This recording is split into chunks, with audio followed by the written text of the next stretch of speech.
Gracias por acompañarnos en estos diálogos sobre comercio e integración en tiempos de pandemia.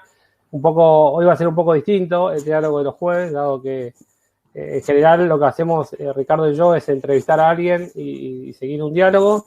Hoy no vamos a pelear con Richard sobre los temas que venimos charlando, pero bueno, como vieron en el anuncio, este es el último diálogo de 2020, toda la serie esta de diálogos, y queríamos hacer de alguna manera un repaso sobre los distintos temas que estuvimos viendo.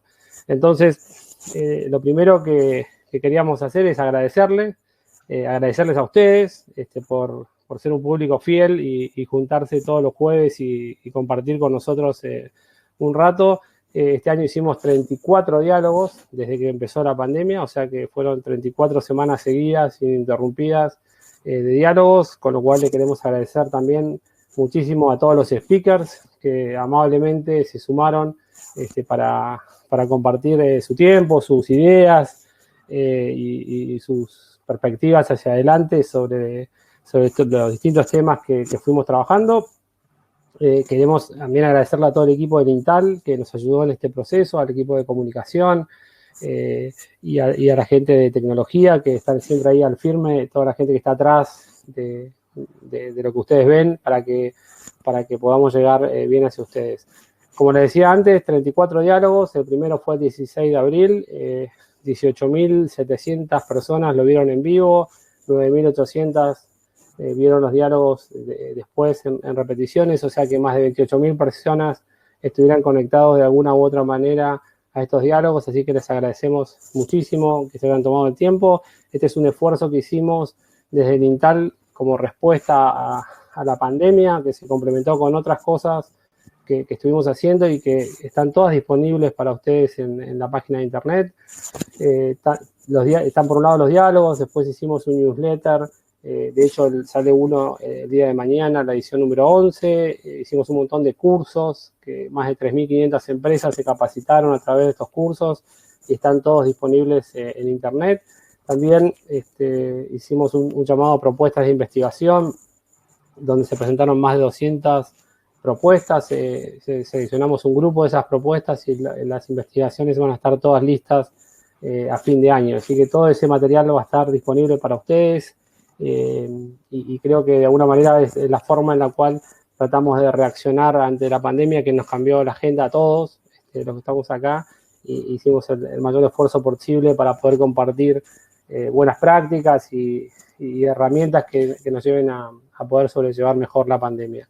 Entonces, la idea del diálogo de hoy, como les decía, es tratar de repasar algunos de los temas que discutimos durante todos estos meses. Hicimos una lista con Ricardo y vimos que eran un montón de temas que estuvimos trabajando. Hablamos sobre globalización y pandemia, la respuesta de la política comercial ante ese nuevo escenario. Discutimos en detalle cómo fue la situación en América Latina, temas de cadenas de valor, nearshoring, obviamente cómo fue avanzando la integración en la región. Entramos en detalle en cada uno de los acuerdos subregionales tratando de indagar sobre cómo estaban funcionando cada uno de ellos. Vimos temas de multilateralismo, temas de servicios basados en conocimientos, temas de agroindustria y un conjunto de temas transversales a la política comercial, como son temas de infraestructura, de logística, de financiamiento, temas de empleo, de instituciones, etcétera. Imposible repasar todo eso en una hora, entonces la idea con Ricardo es que vamos a empezar a interactuar sobre algunos de estos temas y tratar de sacar algunas conclusiones y compartirle lo que de alguna manera nosotros pensamos sobre estos temas. Teníamos dos formas de hacer esto con Ricardo. Una es hacer esto de forma súper estructurada, plantearnos las preguntas, armar la respuesta, pero eso no iba a ser auténtico. La verdad que creo que va a ser mucho mejor hacerlo así espontáneo como estamos pensando hacerlo, y confiamos en que nos tengan paciencia por si sale un poco desordenado, pero creo que es la mejor manera de hacerlo.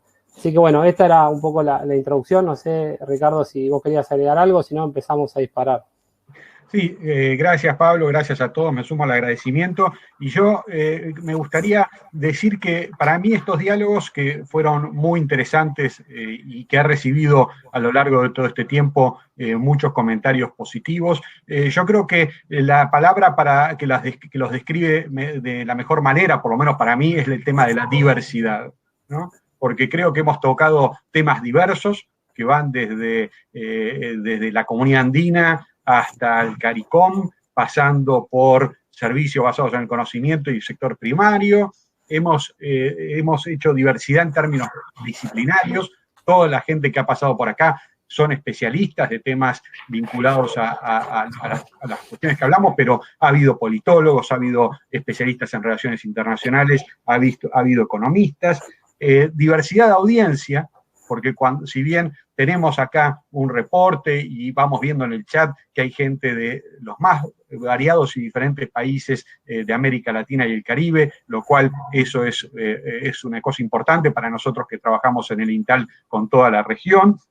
Y finalmente, diversidad de género, porque también hemos conversado a lo largo de estas sesiones con personas de distintos géneros, especialistas en estos temas, y eso creo que también es importante. Así que, sin más, de vuelta, gracias a todos, gracias a Pablo por darnos la oportunidad de hacer estos diálogos, así que yo creo que después de esto podemos empezar rápidamente con los temas más concretos y de los que hemos discutido. Muy bien, bueno, gracias Richard. Y entonces, arranquemos, si te parece, de lo general a lo particular, ¿no? Vamos como un poco hicimos en varios de los diálogos, ¿no? Tratando de ver el escenario internacional, la globalización, de dónde veníamos, hacia dónde vamos, y después, si querés, vamos más a América Latina, a las cuestiones más regionales, y de ahí vemos cómo sale, ¿sí? Entonces, empezando por la cuestión regional, la globalización, la reacción de la política comercial, ¿cómo lo viste eso? Sí, mirá, yo creo que ahí hay cierto consenso, por lo menos en los especialistas que han pasado por acá, de que veníamos de una etapa previa a la pandemia, en la cual algunos lo definieron como globalization o otros como una globalización de bajo dinamismo. ¿Qué quiere decir esto? Un mundo donde el comercio, la inversión internacional, las cadenas de valor ya no eran lo que fueron en el máximo esplendor de la globalización de los años 90 y principios de los 2000, pero que seguían siendo de alguna manera importantes para el crecimiento mundial. Este mundo de baja densidad del comercio y baja densidad de la inversión internacional, de alguna manera fue sorprendido por esta pandemia que hizo que todos los países con políticas diferentes en distintas partes del mundo hayan sufrido un lockdown tremendo que ha hecho que un impacto muy fuerte en la coyuntura y que dio lugar a especulaciones respecto del futuro. Especulaciones respecto al futuro es que, bueno, veníamos en un mundo en el cual el comercio y las inversiones ya no eran el motor de los 90, bueno, ¿y ahora qué? ¿Seguimos con este dinamismo, esta baja velocidad, o volvemos a un escenario más globalizador, o por el contrario, como habrán visto todos en las conversaciones y también en las revistas especializadas y los múltiples documentos que han salido en esta etapa, sí vamos a una deglobalización. Esto es un proceso de reversión de la globalización. Yo creo que los consensos que han habido en estas charlas y que han habido en estos tiempos en las discusiones es que evidentemente el escenario más probable o más posible es un escenario de continuidad de lo que veníamos viviendo hasta ahora. Continuidad, esto es un mundo en el cual por factores estructurales, como ser la anexión ya hace tiempo de Europa del Este al continente europeo y entonces la inserción ya de China ya más establecida en el comercio mundial, quiere decir que ese salto tan importante que vimos en el comercio global en los años 90, principios de 2000, puede ser que siga ahora siendo menos importante, y también por factores coyunturales como los políticos que hemos visto en estos años, como la política norteamericana, la política de Gran Bretaña con el Brexit, etcétera. Pero más allá de eso, es probable que este escenario vuelva, o las hipótesis de quienes hemos estado conversando es que este escenario vuelva a lo que estuvo pasando previo a la pandemia, pero yo diría que de las conversaciones que hemos tenido hay al menos 4 cambios que creo que van a ser importantes destacar y analizar, porque creo que van a determinar de alguna manera el contexto sobre el cual la región va a tener que trabajar.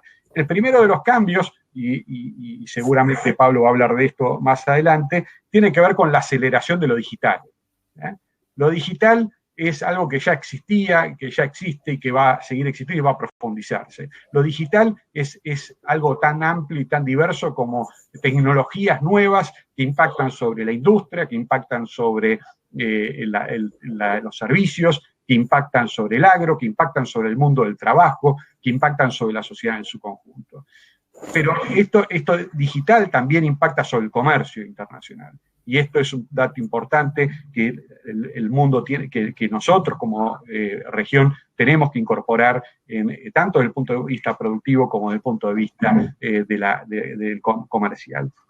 Segundo cambio que me parece que va a haber, que se va a consolidar, es esta mayor sensibilidad respecto del abastecimiento de insumos críticos, llámense insumos médicos y en alguna medida alimentos. Porque lo que deja la pandemia, como dejó la guerra mundial hace muchos años, es un temor exagerado, tal vez, pero temor al fin, de parte de los países de quedarse sin abastecimiento de estos insumos críticos, sean, insisto, medicamentos, insumos médicos o alimentos. Y entonces es probable que veamos un mundo interesado en diversificar abastecedores, diversificar, exigir mayores seguridades, mayores certificaciones, un mundo más complejo vinculado a esta cuestión de la sensibilidad. Tercer cambio, que yo creo que se va a consolidar y que ya venía consolidándose y que surge en estas discusiones, en estas charlas, es el tema de los regionalismos. Lo que hemos discutido en estas 34 sesiones es que el regionalismo, que ya tiene de por sí un crecimiento y una consolidación importante en las últimas décadas, probablemente tenga una mayor profundización en esta. El regionalismo protagonizado por las grandes potencias, pero regionalismo que genera desafíos a las no potencias en relación a cómo profundizarse sin los recursos y sin las capacidades que tiene el regionalismo maduro. Y finalmente, yo creo que el último cambio que probablemente veamos en los próximos tiempos es algún cierto impulso al multilateralismo. Multilateralismo, probablemente por el cambio de gobierno en Estados Unidos, un multilateralismo no necesariamente comercial, ¿no? Un multilateralismo ambiental, un multilateralismo sanitario, que tiene que ver con que Estados Unidos había salido de esas organizaciones multilaterales y que por lo menos pareciera que va a estar volviendo, y eso creo que es una buena noticia para el mundo. Obviamente, y vamos a hablar más adelante, sería muy, muy importante también volver al multilateralismo comercial, pero creo que eso es bastante más complejo. Ya, me queda súper interesante, Richard. A ver, algunas reacciones rápidas, sobre todo, yo lo que siento y que discutimos en varios de los diálogos es que de alguna manera la pandemia fue como un acelerador de la historia, ¿no? O sea, lo que vos describías, tal vez salvo el último punto, eran cosas que ya venían pasando, ¿no? O sea, como vos lo dijiste, el tema de la aceleración de lo digital, de la cuestión de tratar de conseguir más resiliencia en la cadena de suministros, el tema de los regionalismos, pero de alguna manera lo que ha hecho la pandemia es acelerar el proceso, ¿no? Ha sido algo sumamente interesante. Yo quería por ahí agregar algo relacionado a la política comercial, ¿no? A cómo en este contexto se desempeñó la política comercial. Y yo ahí tiendo a poner una nota de optimismo en el sentido de que nosotros estábamos muy preocupados al principio porque los países reaccionaban de alguna manera con una política comercial cuasi esquizofrénica, ¿no? En el sentido de que ponían trabas para trabas a las exportaciones de ciertos insumos básicos, o primero empezaron con las cuestiones medicinales y después con los alimentos, y al mismo tiempo ponían medidas para facilitar el comercio y la importación de ese tipo de cosas. O sea, lo cual en el extremo era una cuenta de suma cero, ¿no? Porque no iba a funcionar y sobre todo al principio del proceso vimos como que la política comercial empezó de una manera muy agresiva en lo proteccionista, que teníamos miedo de que eso se generalizara. Y la nota optimista en ese sentido es que de alguna manera podría decirse que el mundo aprendió que no es el camino, ¿no? O sea que si bien a corto plazo pasó eso, o sea, hubo un aumento fuerte de las medidas. Nosotros ahí en el newsletter que hacemos contabilizamos desde noviembre hasta noviembre, desde que empezó la pandemia hasta noviembre, 343 medidas de este tipo, ya sea restrictivas o para facilitar las IMPO. Y uno lo que ve es que al día de hoy cerca del 40%, 37% del total de las medidas restrictivas ya se levantaron, ¿no? O sea que esta idea de que fueron transitorias efectivamente se cumplió y de a poco vamos volviendo a la normalidad. Yo creo que eso es una cosa que fue interesante, y pensando hacia adelante también creo que la otra nota positiva es que en este contexto que vos describías, que claramente fue un shock fortísimo para todos, o sea, para los países, para las economías, para el empleo y sobre todo para los temas que tratamos nosotros como los temas comerciales, creo que el hecho de que vayamos a terminar algo mejor de lo que esperábamos pone dentro del contexto terrible que tenemos alguna nota de optimismo, ¿no? O sea, acuérdate que en abril las proyecciones daban que el comercio podía caer entre el 13 y el 32%, y lo que estamos viendo es que la caída anual va a ser alrededor del 9%, que es enorme, ¿no? Es fortísima, pero no tan catastrófica como esperábamos al principio, y los últimos meses ya empezamos a ver que hay una recuperación, ¿no? Entonces, pensando para adelante, pareciera que tenemos ahí alguna buena perspectiva para el año próximo. Sí, y yo creo que está muy bien el tema de que no se volvieron permanentes estas trabas y que han sido focalizadas, ¿no? Porque en la crisis pasada las trabas han sido generalizadas y han permanecido bastante tiempo. Digo, me parece que el dato interesante es que en esta crisis han sido más restrictivas o más focalizadas en estos insumos críticos, medicamentos, alimentos, y que, como bien decís, se han ido en alguna medida limitando, obviamente en la medida en que la crisis sanitaria fue reduciéndose o de alguna manera administrándose la cuestión sanitaria. También me parece que es muy importante el tema de que después de esta primer sálvese quien pueda, ¿no? de reacción de la política comercial, que es obvia porque todo el mundo estaba desesperado por conseguir que tuviera sus hospitales con los equipamientos necesarios. Después empezó a haber un esquema de coordinación, al menos regional o subregional, ¿no? Y yo creo que incluso en América Latina, cuando uno mira lo que pasó en Mercosur, lo que pasó en CARICOM, lo que pasó en Centroamérica, hay esfuerzos de coordinación, uno puede decir en algunos casos más leves que en otros, pero indican, ni hablar obviamente en la Unión Europea, donde han sacado un paquete extraordinario, pero obviamente eso no puede ser comparable a nuestra región, pero creo que después de ese primer inicio, el sálvese quien pueda, ha habido algún tipo de coordinación, aunque no a nivel global, no hemos visto en este tiempo un G20 o un paralelo al G20 como vimos en el 2007-2008 reaccionar por lo menos de alguna manera con voluntarismo, con cierto voluntarismo, visto ex post, tendiente a decir vamos a acelerar la ronda de negociaciones de la OMC, vamos a terminar en diciembre, vamos a evitar que el comercio se llene de obstáculos. En este caso no hubo. Y en buena medida, charlábamos el otro día contigo respecto al comentario de Roberto Bouzas de la semana pasada, que decía, bueno, no lo hubo, en realidad probablemente no lo debería haber habido, porque esta se trata de una pandemia, y en pandemia lo que hay que coordinar es la cuestión sanitaria y no la cuestión financiera o económica. Creo que es un título para discutir o para conversar, pero me parece que es un buen argumento para entender por qué no apareció una instancia multilateral para combatir esta problemática. Sí, te iba a hacer el mismo comentario de Roberto, había notado eso. Sí, yo creo que en buena medida esto que dice Roberto es porque, claro, el shock es homogéneo para todos, ¿no? Entonces, no necesariamente hay mayor demanda de coordinación, pero por ahí la demanda de coordinación no es tan grande en términos de políticas financieras y demás, pero claramente la naturaleza del shock hace que tengas una demanda de coordinación en cosas como migraciones, controles en frontera, como coordinar compras conjuntas para atender la pandemia. Yo creo que en ese sentido hay una demanda por coordinación que la región ha tenido respuestas visibles, ¿no? Nosotros, como vos dijiste, hay cosas que pasaron, pero claramente fueron subóptimas, ¿no? O sea que debería haber, yo creo que hay espacio para hacer más, ¿no?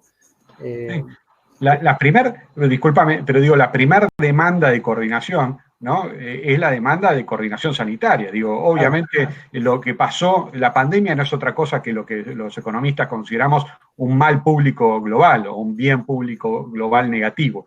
Y por lo tanto, eso significó que los organismos multilaterales dedicados a las cuestiones sanitarias no fueron lo suficientemente capaces o eficientes para anticipar la aparición y la prevención de este mal público global, y mucho menos para enfrentarlo luego de manera coordinada, armonizada y conjunta. Entonces me parece que la primera falla de la coordinación, la máxima demanda de coordinación, en este caso pasaba por una cuestión sanitaria, y claramente no vimos una respuesta muy fuerte en ese sentido. Sí. Ahora, yendo un poco más a América Latina, Ricardo, o sea, cuando uno ve los impactos, como dijimos antes, en la región son muy fuertes, o sea, no hay país que no haya sufrido el impacto de la pandemia, pero fueron heterogéneos en las subregiones, ¿no? O sea, si uno ve, nosotros estamos cerrando las estimaciones de todo el año, que salen publicadas ahora en unos días, y uno lo que ve es que, por ejemplo, el shock más fuerte claramente va a estar en el Caribe, alrededor de 19% de caída de las exportaciones, con un impacto primero al principio enorme para los que tenían exportaciones de petróleo, ¿no? Con la caída de los precios, pero sobre todo con el del turismo. Básicamente la cuenta turismo, que es de las más importantes en el Caribe, se destruyó. Después tenés regiones de Sudamérica, el impacto fue muy fuerte en México, y es interesante el hecho de que abril, mayo llegó a caer hasta el 50% el comercio en México, pero también fue el que más rápido se recuperó, ¿no? En buena medida por la cercanía con Estados Unidos y cuando empezó a levantar la economía americana. Pero me pareció muy interesante el tema de Centroamérica. O sea, en Centroamérica la caída va a ser del 5.7, 5.8%, claramente de las más bajas de la región, con países como Costa Rica, donde las exportaciones parece que van a terminar con signo positivo.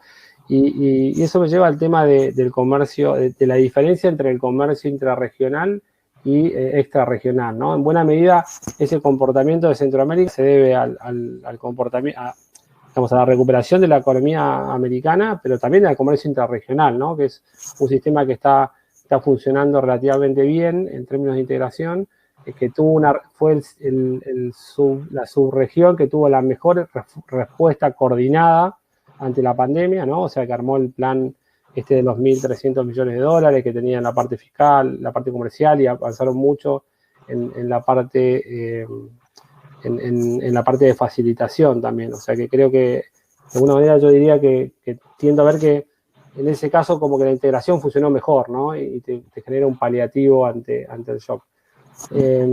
Y después también está fuertísimo el impacto en términos de inversiones, ¿no?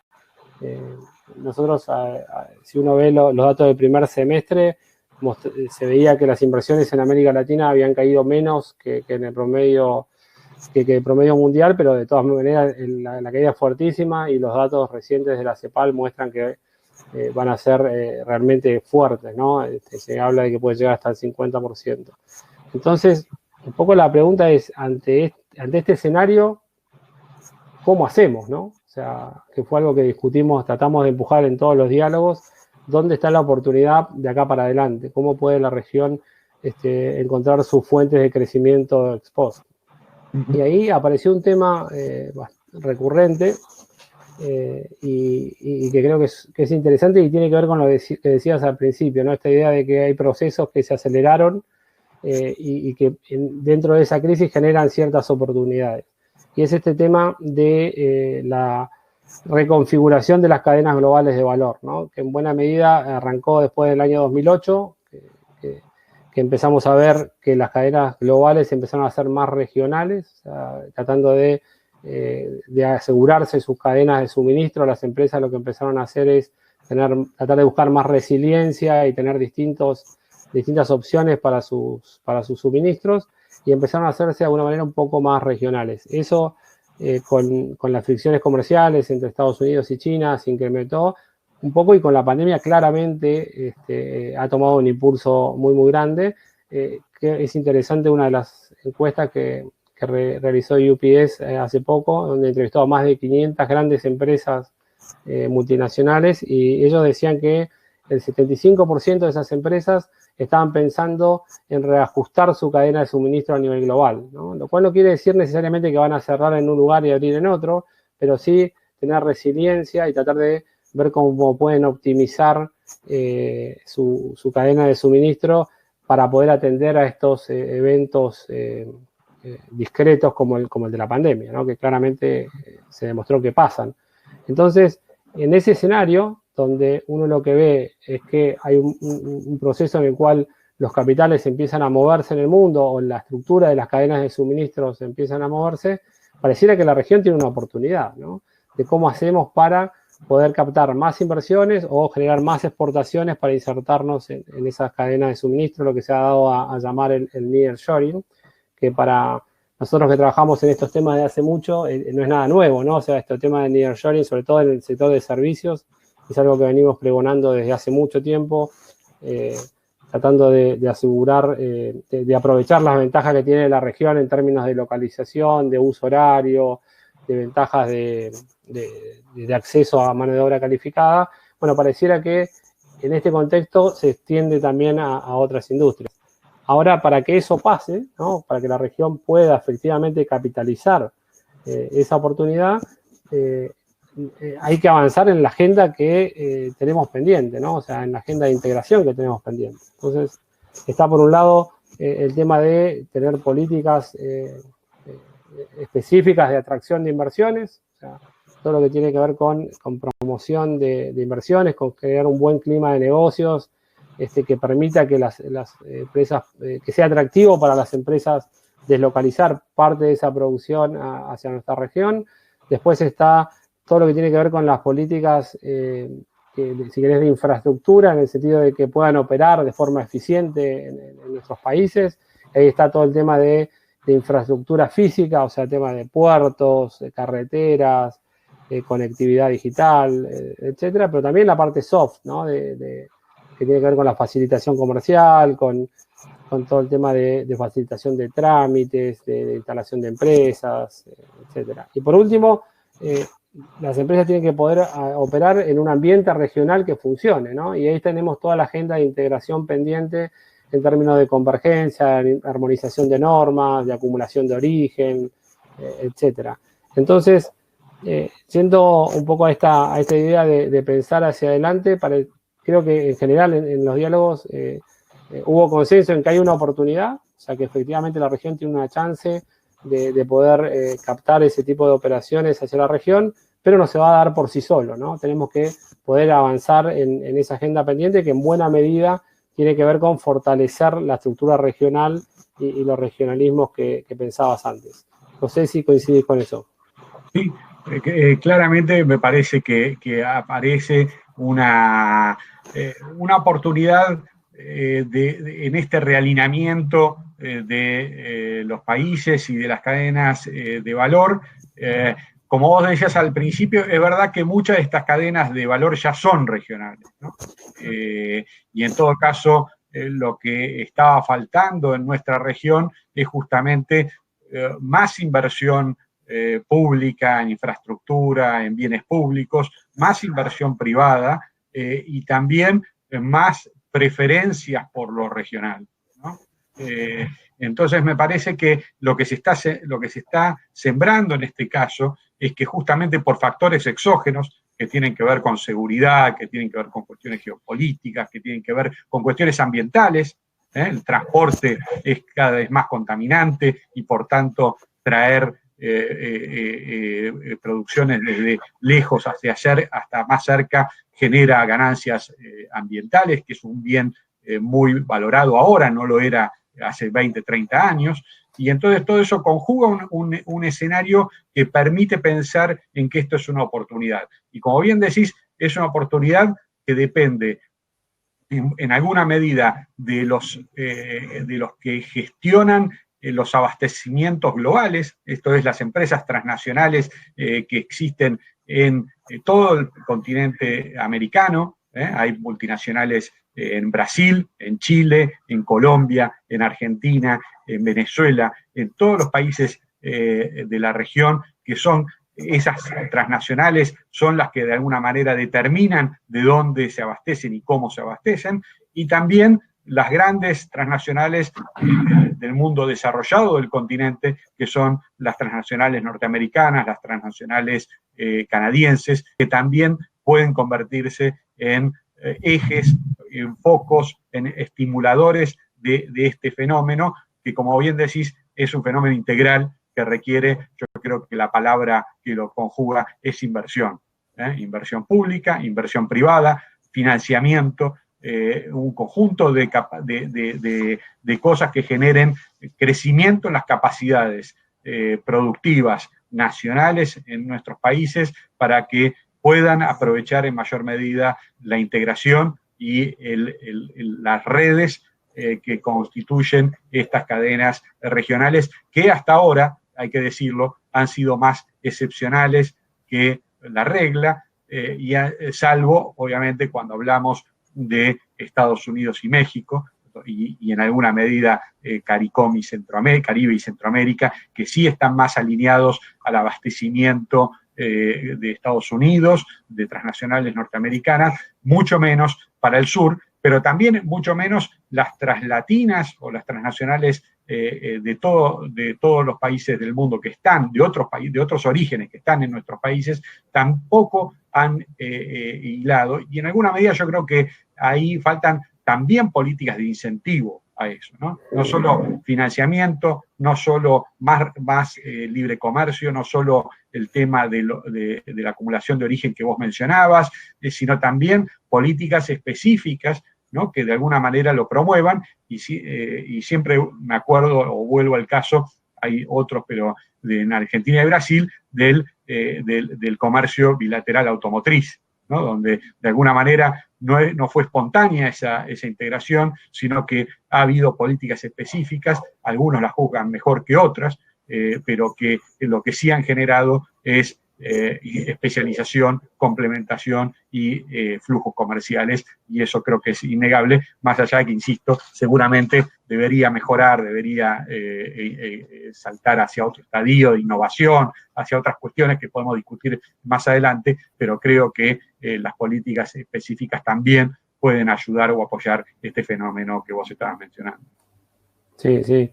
Ahora, claramente pareciera que para que esto pase, o sea, como vos decías, ¿no? Tenemos que avanzar en políticas locales, o sea, en mejorar las capacidades, todas las inversiones que vos decías, pero hay muchas, de alguna manera, este tipo de cosas requiere, de nuevo vuelvo a la demanda de coordinación, o sea, requiere que hagamos muchas cosas que también son regionales, ¿no? O sea, de que podamos hacer que las cadenas de suministro regionales funcionen, de cuestiones de inversión que no son solo nacionales, sino que requieren coordinar inversiones que son entre más de un país, y bueno, y ni hablar toda la agenda de armonización, normas técnicas, origen, etcétera. Entonces eso me lleva al tema que vos planteaste del regionalismo y el multilateralismo, y ahí vos planteaste dentro de las 4 tendencias, las últimas 2 dijiste, bueno, está el tema del regionalismo, que es esto que estamos discutiendo, que hay una tendencia clara hacia moverse hacia un regionalismo, pero al mismo tiempo dijiste que veías que hacia adelante iba a haber un nuevo impulso del multilateralismo, ¿sí? ¿No es contradictorio eso? Bueno, pues nunca dije que yo no era contradictorio, pero dije que puede ser que haya algún reflote del multilateralismo vinculado a las cuestiones sanitarias y ambientales, ¿no? Vinculado al retorno de Estados Unidos a la Organización Mundial de la Salud y al acuerdo ambiental global. Y en alguna medida, bueno, eso es una pregunta más arriesgada, al multilateralismo comercial. Digo, es más arriesgada porque no hay señales todavía del presidente electo, aunque todavía no asumió, sobre cuál va a ser su postura respecto a la Organización Mundial del Comercio. Pero la Organización Mundial del Comercio tiene, como todo el mundo sabe, como la mayor parte de la gente sabe, que sigue estos temas, está discutiendo su futuro en función de la elección de su próximo director general. Y eso, si bien es un tema, no debería ser tan importante porque es la elección de un director, no es el cambio, sí abre una puerta, eso en conjunto con una nueva administración en Estados Unidos, para ver de alguna manera si se puede salir por algún lado, porque como ustedes saben, y se ha discutido bastante en estos diálogos, la Organización Mundial de Comercio tiene al menos 3 funciones, ¿no? La función regulatoria normativa, la negociadora y finalmente la de solución de controversias. La que seguía funcionando hasta hace muy poquito de manera eficiente, o por lo menos lo más eficiente y democrática, porque cualquier país del mundo podía acceder a ella, era la de la solución de controversias. Y esta ha sido amenazada en los últimos tiempos porque Estados Unidos no daba el aval para los jueces necesarios, a cubrir los cargos de jueces necesarios para que el sistema funcione. Y entonces había habido algunas propuestas de parte de Europa, de parte de algunos países de otras regiones, respecto de cómo bypassear esta dificultad, pero yo creo que probablemente, por eso decía que hay algún atisbo de que eso pueda ser resuelto con la nueva administración norteamericana. Ahora, lo que es verdad que el multilateralismo está en crisis no solo por esto último, sino que el multilateralismo ha ido perdiendo las otras funciones, o ha estado por lo menos estimulado o forzado a ir cambiando, ¿no? Nosotros hemos conocido el multilateralismo de las rondas de negociación, ¿no? De las rondas de negociación, del principio del single undertaking, que había que llevar a todos los acuerdos para que cerrar la ronda, y no se podía cerrar la ronda si no se llegaba a todos los acuerdos. Ese principio, pensado para otra época, pensado para una época donde los países desarrollados tenían muchísimo más peso que el que hoy tienen, porque los países en desarrollo, países emergentes, han ganado mucha fuerza, y por lo tanto esos acuerdos que antes eran más fácil imponer o más fácil negociar, hoy son mucho más difíciles. También son mucho más difíciles los temas, ¿no? Vos decías antes, los temas que llegan a cuestiones tan sofisticadas como la trazabilidad, digamos, o comercio electrónico, o cosas intangibles, cosas que son cada vez más difíciles de legislar, difíciles de negociar, y por lo tanto la Organización Mundial del Comercio, como la hemos conocido, difícilmente vuelve a funcionar, y obviamente se ha visto forzada a ejecutar estos cambios, y lo que hemos visto en estas charlas es que lo que ha proliferado en los últimos años son los acuerdos plurilaterales. Estos son acuerdos entre algunos miembros y que son abiertos a seguir siendo adheridos por otros más. Se han llegado a acuerdos parciales, como el acuerdo de facilitación de comercio, esto es aislado de otros acuerdos, o sea, se ha excepcionado el principio de single undertaking. Quiere decir que el multilateralismo también se ha ido tratando de transformar y de adecuar, pero tal vez no ha logrado una adecuación temática o instrumental o actualizada que permita pensar que el solo cambio de gobierno en Estados Unidos y que se solucione de alguna manera la cuestión de la solución de controversias, no pueda eso impulsar estas otras dificultades más estructurales, más de largo plazo que tiene la Organización Mundial del Comercio y que requiere una reforma y una actualización mucho más fuerte, mucho más importante, y que, bueno, acá hemos escuchado a lo largo de las charlas, hemos entrevistado al embajador Valles, hemos discutido con diferentes especialistas, con Félix Peña, diferentes especialistas, donde plantean cosas muy razonables y muy complejas, como por ejemplo el Grupo Punta del Este, que menciona la idea de pasar de un multilateralismo de acuerdos a un multilateralismo de pactos, entendiendo como algo más flexible y algo más viable para negociar, pero bueno, hay distintas visiones sobre eso. Lo que está claro es que el multilateralismo ha querido renovarse, pero ha sido infructuoso sus esfuerzos, por lo menos para ponerlo en otro estadio, en otro camino, en otro sendero que permita administrar de alguna manera este comercio cada vez más complejo de bienes, de servicios, de tangibles e intangibles. Sí, yo creo que de todos los temas que estuvimos discutiendo en los diálogos, este es de alguna manera el que tiene menos consenso, ¿no? De hacia dónde va a ir el multilateralismo y cuál es la vía, ¿no? O sea, para poder reforzarlo.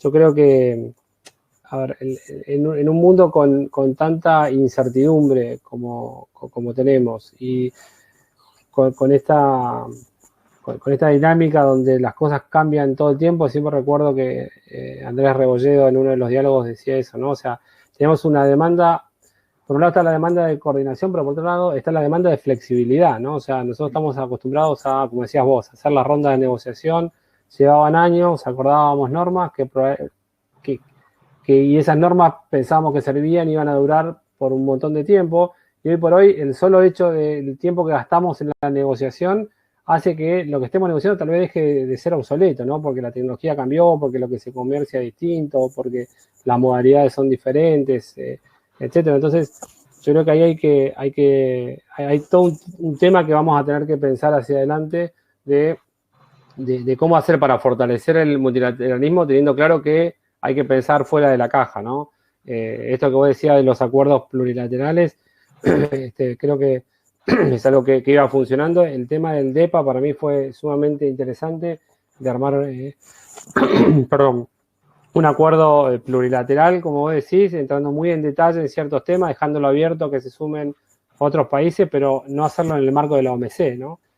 Lo cual le da, si querés, un grado adicional de flexibilidad. Es cierto que el DEPA tiene temas que van mucho más allá de lo comercial, pero claramente es un tema para pensar. Una cosita respecto de eso es que lo que demuestra el DEPA y lo que muestra lo que vos estás comentando es que el regionalismo, ¿no? Que los acuerdos regionales, los acuerdos comerciales, que también son parte instrumental de la OMC, ¿no? El regionalismo está inscrito dentro de la OMC, es otra de las respuestas que ha dado el multilateralismo. Lo que pasa es que la idea no era que fuera reemplazado por el regionalismo, la idea era que los regionalismos tenían como objetivo confluir a una esfera multilateral de libre comercio, de regulaciones más comunes, más homogéneas. Y lo que vos comentás respecto del DEPA y respecto a los acuerdos plurilaterales es que justamente el mundo se va consolidando en estos acuerdos comerciales, sean regionales o no regionales, donde se van determinando normas, donde se van generando marcos regulatorios, donde se van generando disciplinas que quedan para esos subgrupos, esas regiones, y que obviamente la máxima expresión de eso son las iniciativas de mega acuerdos, ¿no? como el recientemente firmado en Asia, ¿no? que claramente lo que hacen es consolidar un gran bloque con normas propias, con regulaciones propias, con disciplinas propias, que hacen que, bueno, ese era el objetivo central del multilateralismo, no generarlas para un bloque, sino generarlas para el mundo. Disculpame, te interrumpí, pero quería... Sí. No, está claro que te quedaste mal con mi pregunta de que te dije que era incompatible una cosa con la otra, como te conozco. Te No, pinché un poco y ya te agarras. con la contradicción, ¿no? Richard, vamos un poco a los sectores, si te parece, ¿sí? Claro. Porque también le metimos, discutimos el mundo, América Latina, los regionalismos, el multilateralismo, y también tuvimos mucho de discutir de cuestiones más sectoriales. Y un tema al cual le dimos mucha importancia es al de servicios, ¿no? Que ahí tenemos distintas cosas, ¿no? O sea, en servicios está, bueno, por un lado el tema del turismo, que claramente es un tema que es como un big question mark hacia adelante, o sea, el sector que fue más golpeado con la pandemia y que todo indica que va a tener que reinventarse porque cuesta pensar que volvamos más allá de la vacuna y demás al turismo habitual que teníamos. Después está la parte de los servicios más tradicionales de transporte, logística, que ahí tuvimos una sesión para mí súper interesante con Eduardo Bastita, que de alguna manera es como pensar el futuro, ¿no? O sea, una cosa que a mí me impresionó mucho es esto que ahí recién empezábamos con los diálogos, iban 4 meses de pandemia, y Eduardo decía, bueno, en 4 meses hicimos lo que teníamos pensado en 4 años, ¿no? O sea, el aceleramiento de todo el sector de logística fue enorme, cómo ajustarse a ese funcionamiento y sobre todo el potencial que ellos le ven a todo el tema del comercio cross-border y la presión que le pone del comercio digital cross-border y la presión que le pone sobre la logística. Pero no, nos paramos mucho sobre el tema de los servicios basados en conocimiento, ¿no? O sea, la idea de nuevo, y voy en línea con tus cuatro ejes que están súper buenos.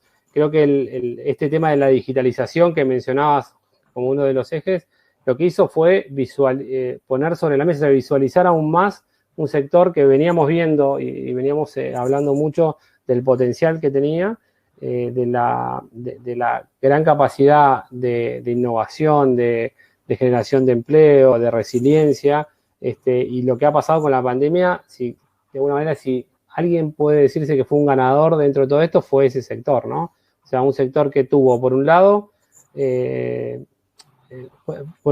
tuvo un rol muy importante en la gestión de la pandemia, ¿no? O sea, el hecho de que de los fuertes confinamientos que tuvimos y demás hizo que las plataformas electrónicas funcionaran, nos permitieran pedir la comida, nos permitían pedir todo tipo de cosas, el crecimiento de empresas como Mercado Libre, etcétera, fue exponencial. Todo el tema de la telemedicina tuvo un crecimiento enorme, todo el tema de la gestión educativa que se hizo a partir de servicios digitales y demás, tuvo un impulso muy fuerte, y también empezaron a verse como tendencias que nosotros habíamos identificado, pero que se aceleraron mucho, ¿no? O sea, nuevos servicios que empezaron a exportarse en distintas formas, ¿no? O sea, servicios educativos, que era algo que todos sabíamos que iba a estar presente, que en algún momento iba a poder exportarse servicios educativos y que hoy es como el nuevo normal, ¿no? Uno entra y hace un curso en cualquier universidad del mundo de forma digital, le dan el certificado y eso creció muchísimo y uno esperaría que de alguna manera se mantenga. Después, toda la tendencia que se dio respecto a los nuevos canales de generación de servicios, ¿no? O sea, nosotros en el sector de servicios basados en conocimiento estábamos muy acostumbrados a que sea B2B, ¿no? O sea, que sea una empresa que tercerizaba algún servicio a otra empresa, ¿no? Entonces, una empresa en Canadá tercerizaba a una empresa en Uruguay para que le dé el servicio de análisis de riesgo, suponete.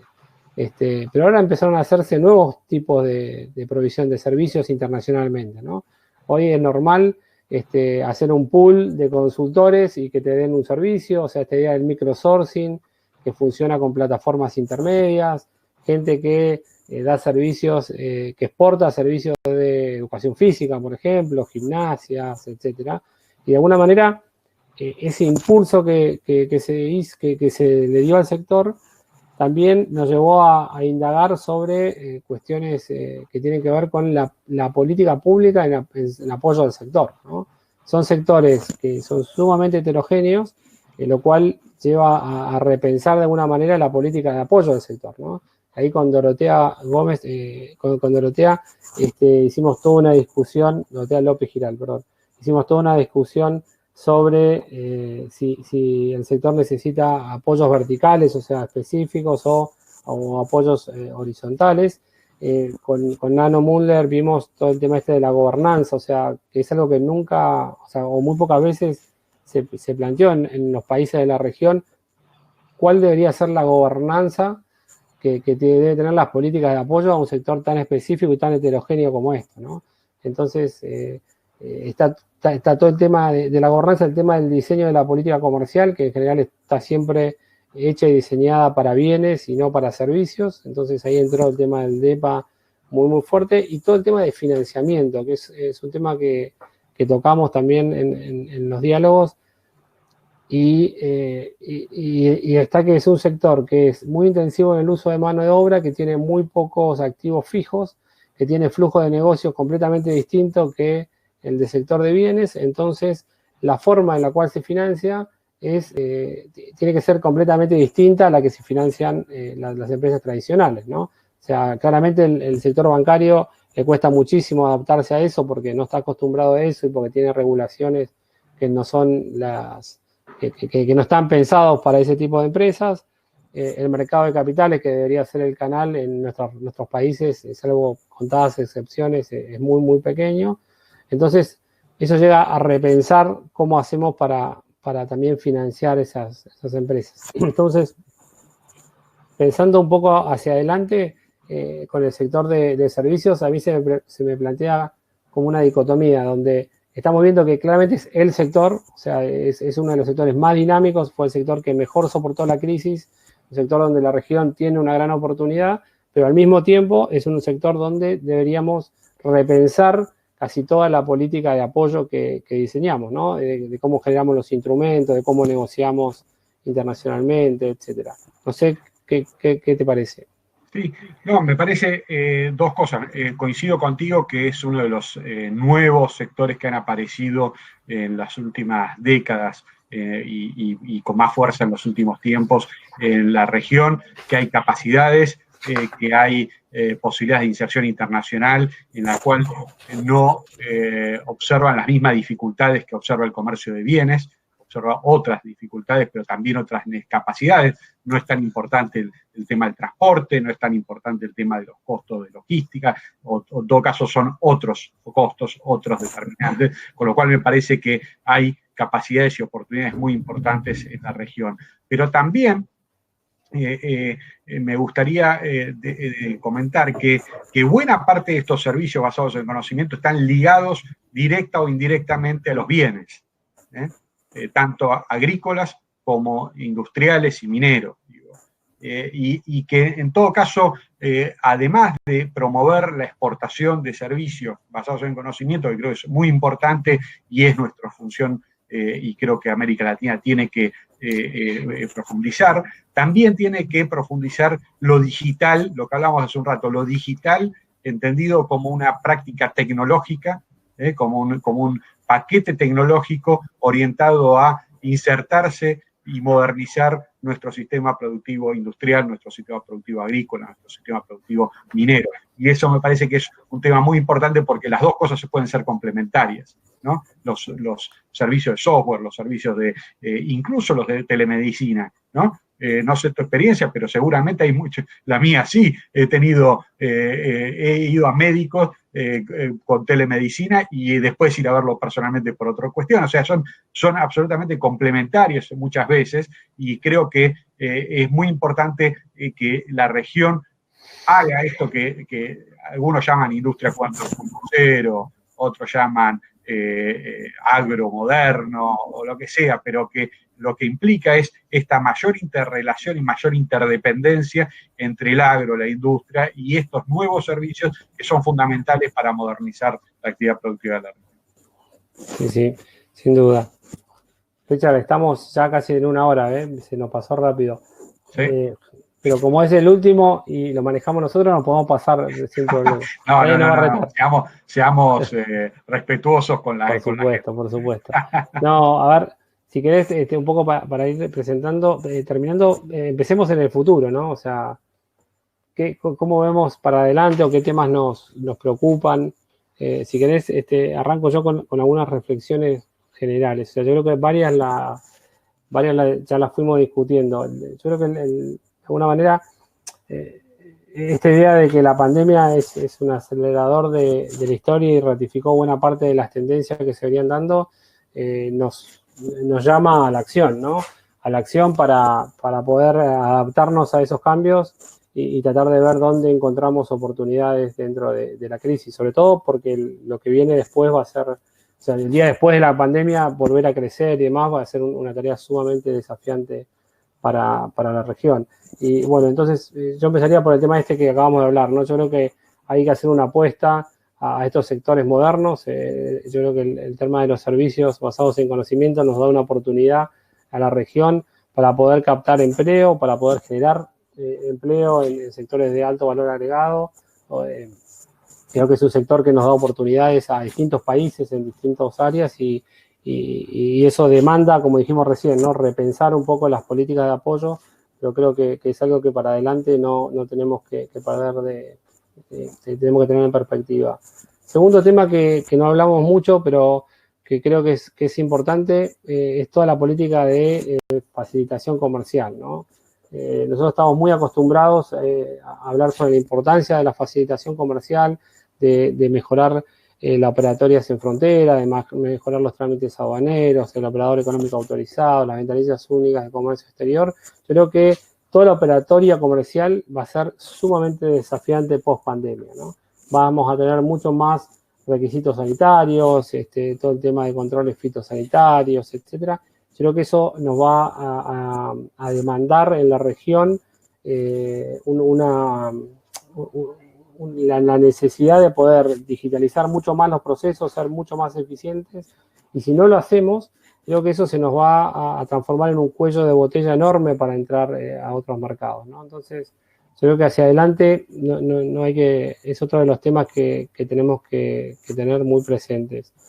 Y luego el tema de las cadenas globales de valor, el nearshoring y demás, de nuevo, yo veo ahí una oportunidad para la región.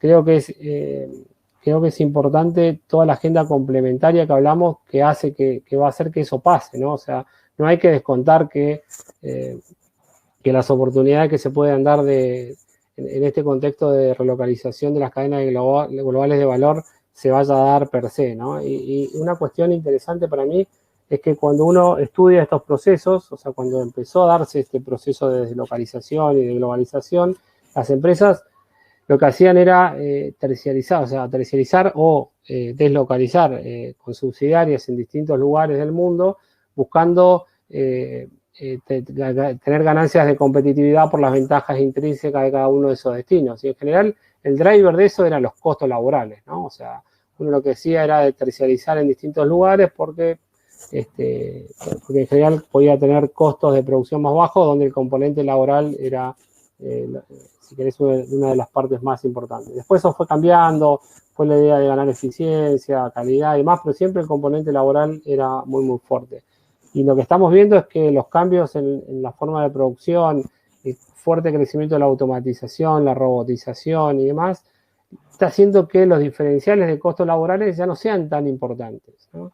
Entonces hay que poder empezar a competir para poder aprovechar esta oportunidad en todo lo demás, ¿no? O sea, en innovación, en poder generar ecosistemas productivos que sean eficientes, en lo que decíamos antes de tener un entorno de infraestructura, de incentivos y demás que sean acordes. O sea, yo creo que es toda una agenda que no tenemos que perder de vista y tiendo a verlo por la positiva. O sea, dado que está la oportunidad, bueno, avancemos en esa agenda que ya la teníamos de antes y ahora más que nunca tenemos que poder empujarla. Y por último, si querés, una nota negativa y una nota positiva. Lo que más me preocupa es el descontento social, ¿no? Yo creo que no tenemos que olvidarnos de cómo era la situación de nuestras sociedades antes de la pandemia, ¿sí? Nosotros antes de la pandemia teníamos que 8 de cada 10 latinoamericanos estaban descontentos con la democracia. 9 de cada 10 latinoamericanos pensaban que los líderes políticos no los representaban, sino que representaban algunas de las élites. Y esos son datos de las encuestas de Latinobarómetro. Teníamos protestas sociales fuertísimas en Chile, manifestaciones enormes en Colombia, los problemas en Ecuador, en Perú, etcétera. Y todo eso, de alguna manera, era en demanda de ciertos bienes públicos sociales, de mejorar la distribución del ingreso, los términos de pobreza, etcétera. Y los fundamentals que llevaban a que esa manifestación y ese descontento social se manifestara como se estaba manifestando, no cambiaron con la pandemia, ¿sí? Todo lo contrario, van a ser peores post pandemia. O sea, estamos claros que la pobreza se va a incrementar, que la distribución del ingreso, todos los estudios dicen que también va a empeorar, va a haber un mayor grado de concentración económica. Entonces, ¿cómo va a reaccionar la sociedad que estaba tan descontenta ex ante, ex post? Es un desafío, ¿sí? Es un desafío y yo diría que es lo que más me preocupa hacia adelante, y creo que tenemos que tener muy presente eso, que es muy importante la política pública para ver cómo generamos esa contención y podemos tener una buena transición hacia un crecimiento económico sostenible hacia adelante, pero sabiendo que en el ex post de todos estos procesos de confinamiento y demás no va a ser sencillo. Y la nota positiva para mí es que luego de este tipo de shocks que tuvimos, yo creo que se debería generar la oportunidad para poder tener consensos políticos básicos para avanzar en políticas coordinadas a nivel regional. A mí me gusta contar una historia que es trágica, o sea, no es una anécdota alegre, pero que es muy realista y a mí siempre me impresionó mucho, que fue el día del terremoto en Haití, ¿sí? Cuando fue el terremoto en Haití, yo vivía en Washington y estaba viajando a Honduras, y en el aeropuerto me encontré con el embajador haitiano, no recuerdo si en ese momento era embajador en México o en Colombia. Yo lo conocía, estaba sumamente preocupado porque no sabía dónde estaba su familia.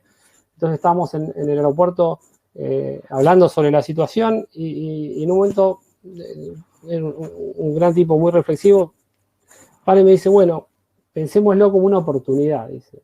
Es la oportunidad para que podamos reconstruir Haití y hacerlo bien, ¿no? Entonces, ahí me quedó, digo, en un momento tan trágico, él lo vio como una chance para poder generar ciertos consensos básicos para poder rehacer su país. Yo creo que la región nos pide, ante este momento, poder generar esos consensos básicos para poder avanzar en políticas juntas y en políticas coordinadas hacia adelante. Y para eso tenemos que avanzar con tremendo pragmatismo, con tremendo pragmatismo, tratando de ir si querés, de lo particular a lo general, tal vez no avanzar en mega acuerdos que sabemos que son muy difíciles de conseguir, pero sí buscar consensos básicos, ¿sí? En cuestiones puntuales, tal vez cuestiones de origen, de facilitación.